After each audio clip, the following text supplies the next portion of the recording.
तो बच्चों आज हम लोग कंजर्वेशन ऑफ एनर्जी पढ़ेंगे, ऊर्जा संरक्षण का सिद्धांत। तो ये सिद्धांत बिल्कुल सिंपल है। वो ये कहता है कि ऊर्जा को ना तो नष्ट किया जा सकता है ना ही उत्पन्न करा जा सकता है, सिर्फ इसके स्वरूप को बदला जा सकता है। ठीक है नहीं, ये ऊर्जा संरक्षण का सिद्धांत था। अब हमने जैसे पढ़ा था, इसमें हम लोग करेंगे जो कंजर्वेशन ऑफ मैकेनिकल एनर्जी पढ़ेंगे, जो आपके सिलेबस में भी है, कंजर्वेशन ऑफ मैकेनिकल एनर्जी, यानी कि यांत्रिक ऊर्जा का संरक्षण।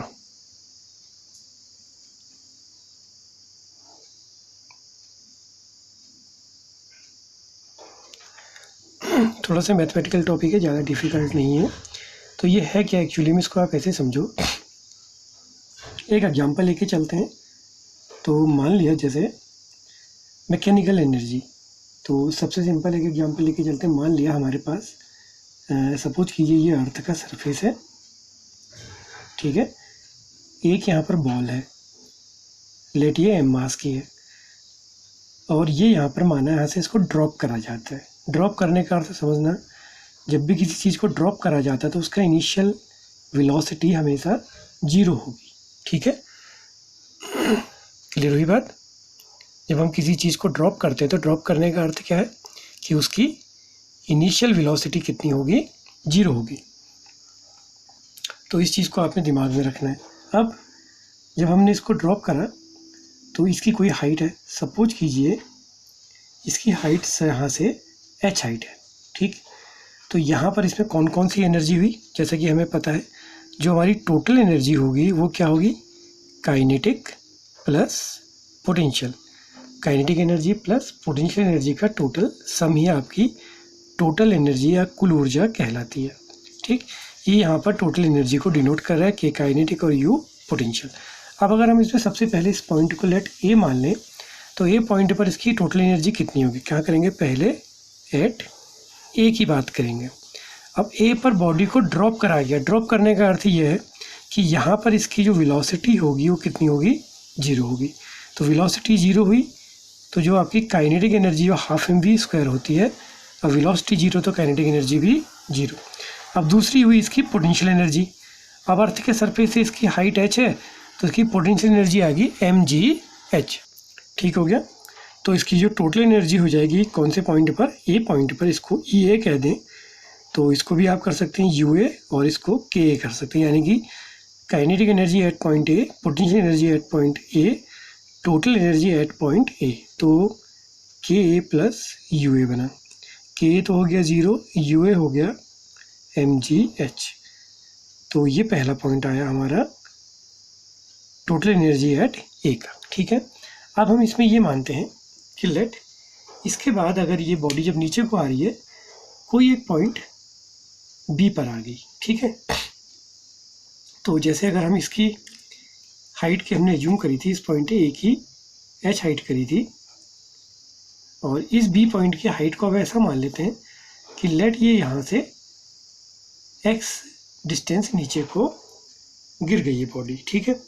तो बी की जो हाइट है वो यहाँ से कितनी होगी, ग्राउंड से h माइनस एक्स, क्योंकि आप टोटल एनर्जी या पोटेंशियल एनर्जी जब भी निकालते तो आप अर्थ के सरफेस से निकालते हैं। जैसे कि मैंने बताया था इससे प्रीवियस वीडियो में, हमने लेक्चर में पढ़ा था कि अर्थ हमारी 0 पोटेंशियल की स्टेट है, तो सारी चीज़ें वहीं से काउंट होगी। तो यहाँ से इसकी हाइट h थी तो टोटल एनर्जी mgh थी।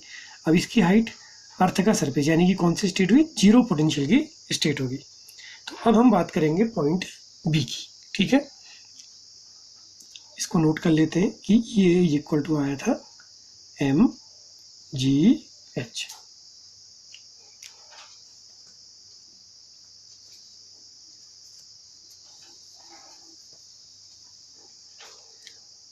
अब हमारा नेक्स्ट पॉइंट है एट पॉइंट बी। तो पी पर भी वही बात है कि जो टोटल एनर्जी होगी वो वही काइनेट पोटेंशियल और काइनेटिक का सम होगी। पोटेंशियल निकालनी तो सिंपल है, ग्राउंड से इसकी हाइट कितनी होगी, h माइनस एक्स होगी, तो इसकी पोटेंशियल एनर्जी होगी mgh माइनस एक्स, ठीक हो गया। ये इक्वेशन 1 होगी। अब जैसा कि इससे प्रीवियस वाले पॉइंट पे था कि यहाँ से बॉडी को ड्रॉप करा था, तो यहाँ पर तो वेलोसिटी 0 थी, लेकिन अब जो बी पॉइंट है यहाँ पर वेलोसिटी 0 नहीं होगी क्योंकि ये कुछ डिस्टेंस चल गई है। अब हम ए से बी की चर्चा करेंगे कि ए पर इनिशियल स्पीड 0 ही, यहाँ पर अब 0 नहीं होगी, यहाँ पर स्पीड मान लिया v मान ली, ठीक है। और ये x से डिस्टेंस को चल गई है अंडर ग्रेविटी, तो ग्रेविटी की डायरेक्शन में चल रही है, तो v स्क्वायर इक्वेशन थर्ड का यूज करेंगे, 2gh होता है, तो इसमें v स्क्वायर ऐसे ही रहा, u आपका 0 हो गया, 2g, h की जगह पर कितनी हाइट चली है x, तो ये x आ गया, और मोशन डाउनवर्ड है तो g प्लस के साथ दिया जाएगा, तो v स्क्वायर आ गया 2gx। अब हम b पॉइंट पर काइनेटिक निकालेंगे, तो half m v b square, ठीक है। तो इसकी जब हम बात करते हैं तो ये कितना आएगा देखते हैं, 1/2 m v b स्क्वायर की वैल्यू आई थी 2gx, 2 से 2 कैंसिल, तो ये आ गया mgx, ये इक्वेशन 2 आ गई। अब जो टोटल एनर्जी होगी EB वो क्या था, UB प्लस KB, तो UB जो थी वो mgh माइनस x थी, ठीक। काइनेटिक जो आई है वो mgx आ गई, तो ये आ गया mgh माइनस mgx, ठीक है। और इसको और सॉल्व कर लें तो ये माइनस और ये प्लस आया, ये दोनों कैंसिल, तो टोटल एनर्जी कितनी आ गई यहाँ पर mgh। तो बच्चों देखा आपने कि बी पॉइंट पर भी टोटल एनर्जी कितनी आई है, mgh ही आई है। अब हम इसी प्रोसेस में आगे बढ़ते हुए एक पॉइंट सी और ले लेते हैं।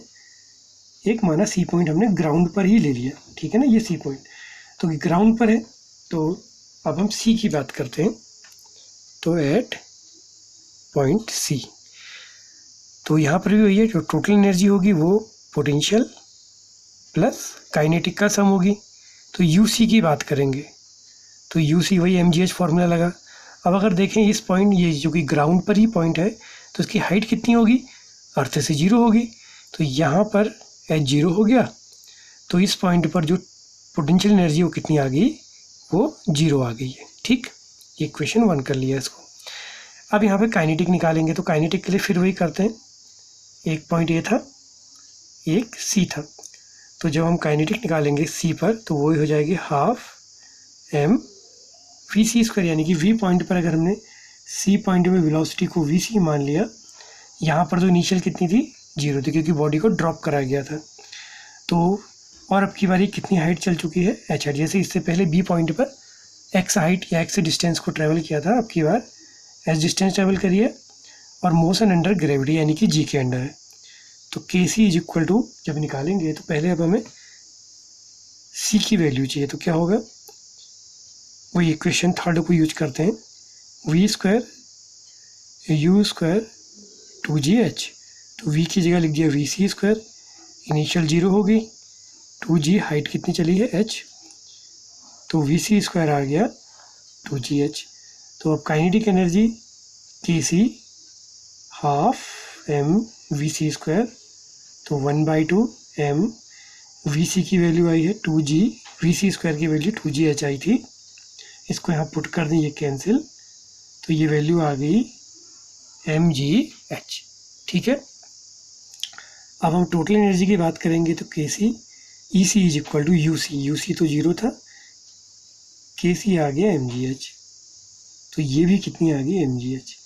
तो बच्चों आपने देखा कि अभी तक हमारे पास हमने जो 3 पॉइंट लिए थे, उन तीनों पॉइंट पर टोटल एनर्जी 0 आई, बस इसमें एक चीज़ का ध्यान रखा, यही है कंजर्वेशन ऑफ मैकेनिकल एनर्जी। इसमें हमने कई चीज़ों को छोड़ा था, वो क्या छोड़ा था, नॉर्मली जब कोई बॉडी ऊपर से नीचे आती तो अर्थ अपना एक रेजिस्टेंस लगाती, जैसे आपने देखा होगा कोई आदमी पैरासूट से गिरता है तो उसकी स्पीड धीरे धीरे गिरते समय नीचे हो जाए, हल्की पड़ते जाती है, तो इसमें हमने क्या नेगलेक्ट किया था, अर्थ का जो प्रतिरोधक बल है उसको हमने, या रेजिस्टिव फोर्स कहते हैं उसे, उसको नेगलेक्ट किया जाता, तो उसको अगर हम नेगलेक्ट कर दें तो हमारी जो टोटल मैकेनिकल एनर्जी थी वो क्या रहती है, कंजर्व रहती है। तो ये कंजर्वेशन ऑफ एनर्जी पर एक टॉपिक था, आपको उम्मीद करता हूँ समझ में आया होगा।